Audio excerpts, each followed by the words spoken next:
Welcome to the Backend course. Hi, my name is Mohit Chabra, ex-Salesforce, ex-Walmart. So in today's video, we will start our playlist for the Backend course. Why? Because I was getting a lot of comments related to the Backend course. So when we talk about the job market in software development, there are two main domains. One is front end and other is backend. In front end you mainly have two things, mobile development and web development. But if you see the overall job market, backend is in very high demand. So you will see a lot of jobs in backend development. So a lot of people might be just starting with software development, or they have just worked with the front end development and have no experience in backend development. And a lot of people want to learn backend development. So that's why in this playlist I will teach you backend from very basic to advanced level, and that too free of cost. So make sure you like this video, subscribe to the channel and share it with your friends so that I can create more such content for you. Alright, here we are. This is our current stage. We are at the beginner level. Either we are just starting with software development, or we have experience with only front-end development and nothing on back-end development, or we just know the basics of back-end development and our goal is to become advanced back-end developer. So here is the roadmap. So first of all, in order to understand the back-end concepts, we need one programming language. So for backend, there are a lot of programming languages which are used. For example, PHP is there, and then you also have C#, you also have JavaScript, there is Python as well, which a lot of people use. But in this playlist, we will use Java. Okay, so we will use Java as our base programming language here. In case you use any other programming language, it's not a problem because we just need a programming language. So in this playlist, we won't cover the basics of Java, but we will just brush up few of the things which are required in backend. So we will talk about some of the OOPS concepts and real life examples, what you should know to be a backend developer. So after your programming language fundamentals, we will talk about some backend frameworks. It will cover the basics of the backend development. We will talk about a lot of things like what is an API, what are servers, how to create an API, and all such things. We will also talk about the system design, because in interviews in a lot of MNCs, they ask you about the system design questions in terms of backend, like how many servers will be required, how will you manage this load, and all such things. So we will be learning in such a way that you know how to implement things. At the same time, you're also prepared for the interviews, because for clearing the interviews in MNC, just the backend concepts are not sufficient. You also need to know the system design concepts. So we will also cover that in our playlist. And by that end of this playlist, you will become an advanced backend developer. So don't worry much about the programming language, because to be honest, most of the programming language are very similar. Once you understand the basic concepts of any programming language, then it's more or less difference on the syntax only. You tend to understand the things. So let's start with Java fundamentals, which will be required for backend development. We won't cover each and everything of the Java basics here. We will just talk about such things which are required for backend development. Okay, Java is an object-oriented programming. And when we talk about object-oriented programming, there are a few things that you must know. First is encapsulation. Second is abstraction. Third is inheritance, and then there is polymorphism. We will talk about each of these in detail in this video. So throughout this playlist, we'll make sure that we cover some of the examples related to backend so that you get more clarity about it. We will also talk about the best practices and the common mistakes that we make. Aim is that we write clean code which is maintainable and robust. Alright, now let's start with encapsulation. Basically, encapsulation is data hiding and grouping related behavior. So what it means is that if you have related data or if you have related behavior, you keep that together in a class. So data, it will be kept in terms of fields, and behavior in terms of method. So you keep that in a class. So this is the grouping concept. But a very important point to know of encapsulation is that you hide your internal details from the outside environment. But how do you do that? Using private keyword. So all your fields, you make that private. So in that way, you don't expose your fields directly to the outside environment. Then how does the outside environment access your fields? Using getters and setters. So the getters and setters would be public, but the fields would be private. So in that way, the outside environment does not have the direct access to your fields. They can't modify your fields directly. If the outside environment wants to set something to your field, they have to do that using the setter method. The setter method is exposed by you only, and in that you make sure that the outside environment is not setting which is not acceptable, right? Just an example, say you have integer, okay, and its age, okay, so it represents the age of a user. Now you know that age cannot be negative. In case you directly expose this field to outside environment, they can set any value. They can put -10 in age, but that's not correct. So how do you save that? Basically, you will make this private. So once you make it private, the outside environment won't have access to this field directly. Then how does the outside environment access it? Using the setters. So just a simple example here, this is a setter method where we are taking the input and we have made a check. If the input is greater than 0, only then you are setting it in the age. So in the similar way, you can have any kind of restrictions that you want to apply. So this is under your control. So in this way, no one from outside can set the age to be negative number. So in real life, you might have seen a capsule, right? We take capsules as a medicine. So inside capsule there is medicine, right? So the outside layer of the capsule saves the inside medicine, so that in case even the capsule falls, the medicine is safe, right? So the outside layer of the capsule is kind of encapsulation. Similar to this class is providing a security layer to the data. So just remember the class as a capsule. So inside this you have the main content, medicine, which here is your data fields and your methods. This class is protecting the inner content. So this is encapsulation. So basically you are grouping the things and you have the controlled access. Let's see an example for this. So here you can see the code. This is a user class, and user class will have the fields which are related to this. Say you have the username, you have the password.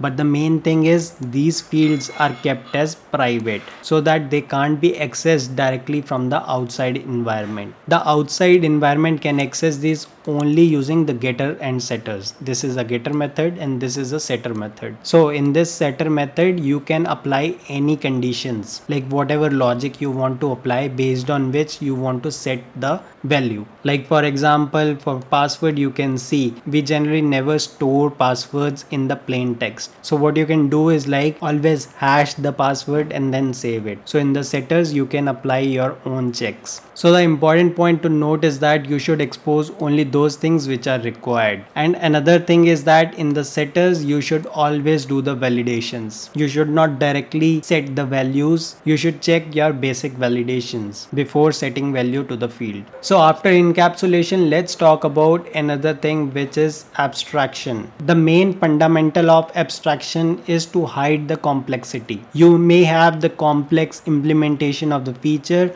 but you don't need to tell that to the outside environment. Just for an example, when a user is driving a car, he or she simply knows that by applying the brake, the car will stop. Now the user does not need to know how the car stops on applying the brake. That logic is not required for the user. User just needs the functionality. They don't need to know how you implemented that part. Another example could be, when you switch on a button, the light starts, the fan starts, or the light is there, right? But you don't need to know the internal complications, like all the wires inside, how they are connecting. All such details are not required for the end user. So the fundamental of abstraction is that you provide the feature, but you hide the implementation complexity so that it becomes simplified for the user. So when we talk in terms of development, one of the ways you can provide abstraction is using the clean interfaces. So you just provide the interface to the user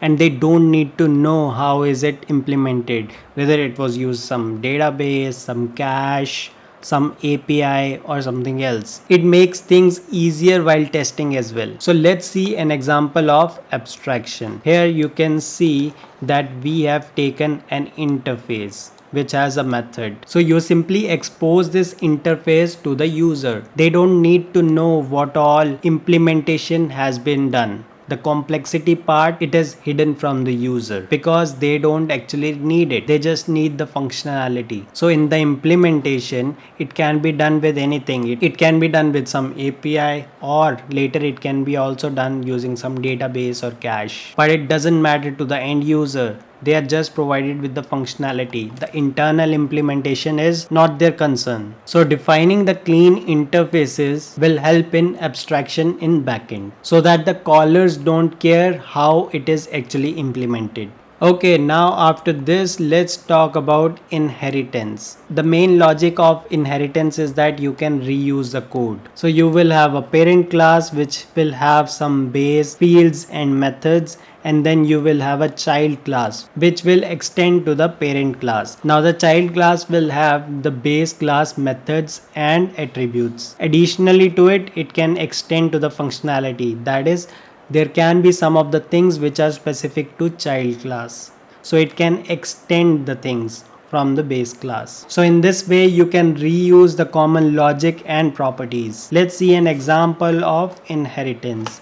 You can see here we have the base class which is the parent class, and inside this you can have the fields or methods. Let's say this class also have one protected method. Okay, let me name it as base method, and it can have some implementation. Okay, so this is part of the base class. But now what we are going to do is like we create another class which extends the base entity. So this is the parent class, this is a child class. So the child class is inheriting from the base class, and apart from that it is also adding some of the fields which is part of the child class. So it is kind of extending the properties. So the child class will have access to its own properties as well as some of the methods of the base class as well. So anything with protected or public will be accessible to the child class as well. So child class will have its own resources as well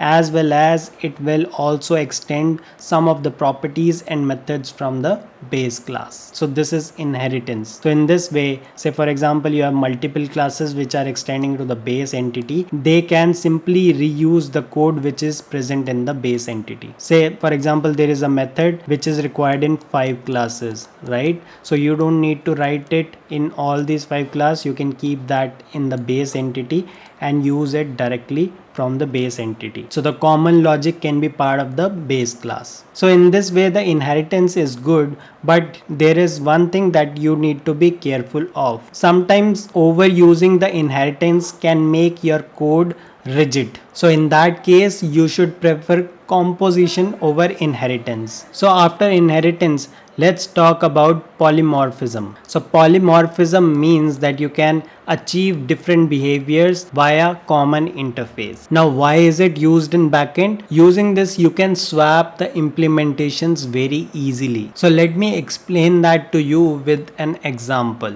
So here you can see we have the Java code. So we have introduced an interface notification service. So the use of interface is very important for polymorphism. Now you can see that in this interface we have a send method. Now there are 2 classes which are implementing this interface. First one is email notification service. It is implementing the notification service, and then there is SMS notification service which also implements the notification service interface. So both of these classes will have their own implementation of the send method. For email it will send an email, and for SMS class this method will send an SMS. Now let's see in the controller or some other service you have this class which is using the interface. Okay, this is the interface. We are having a reference of the interface. So we haven't kept the reference of a class here. Specific class we haven't mentioned, we have just mentioned the interface name. And then we also have a setter method, and in the setter method we are passing the interface name, and we will set to the reference of the interface. And then you can see there is a method alert user, right? It is simply calling the method of the interface. Now based on the setter, you can set any of these two. You can either set email or you can also set SMS. So based on whatever you set, this method will do that. So in case you set the email here, then this method will simply send an email. Whereas if you set the SMS notification service here, then this method will send a SMS. So you can see via one interface we are achieving different results. So this is polymorphism. So you can achieve different results using the common interface. Okay, so we have talked about encapsulation, abstraction, and polymorphism. Now let's see some of the real life backend best practices using OOPS. So one thing is that you should always use small and focused classes. You should never make a god class like where everything, all the logics are present only in one class. That is not a good practice.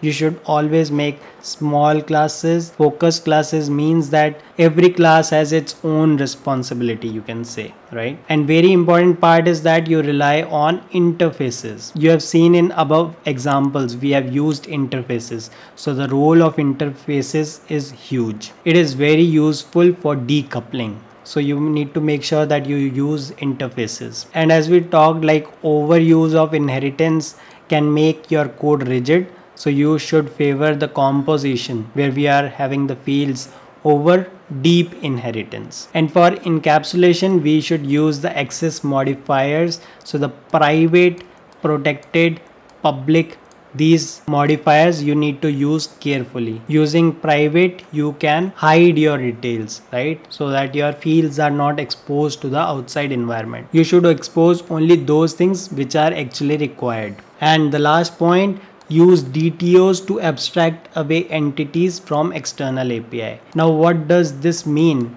This is a good point. So I will talk about this in detail with real life examples to you in the next video so that you can get some more clarity and idea. We will talk in terms of code in the next video so that you get more understanding that why should we use the DTOs in backend. Alright, after these best practices, let's see some of the common mistakes that you should avoid. So you should not expose the entities directly. This is again related to DTOs, which we will talk about in the next video with code. Another common mistake is that you make all the fields public. This is not a good practice. You need to make sure that you expose only those things which are required to the outside environment, and for fields you should not expose it directly. You should make your fields private, and then you should have public getters and setters so that in the setters you can keep the validations or checks before setting any value to your field. Then another mistake is like deep inheritance hierarchy, which makes your code rigid. And then a big mistake is to ignore the interfaces. Like making everything in a class is not a good strategy. In order to decouple your code, you should use interfaces. So the summary is OOPS is not just a theory. You need to implement this so that you can write cleaner, testable, maintainable, robust backend code. The OOPS concepts are very much useful for decoupling. And then the OOPS concepts also match perfectly with the Spring Boot's philosophy of dependency injection and layered architecture. So that's why we talked about these basic concepts. We are not talking about everything in Java. We are just talking about few of the things which are required for backend development. Okay, so we talked about encapsulation, abstraction, and inheritance, and also about polymorphism. So we talked about few of the basic fundamentals of Java which are required. In the next video we will talk about the DTOs, and we will understand that using the code examples. So make sure you check out the next video because it is going to be very interesting. Stay tuned for the upcoming videos so that you can become a pro advanced backend developer. If you found this video helpful, press the like button and share it with your friends so that all of us get the good knowledge of backend concepts. Alright then, this is Mohit Chabra signing off. Subscribe to the channel and thanks for watching.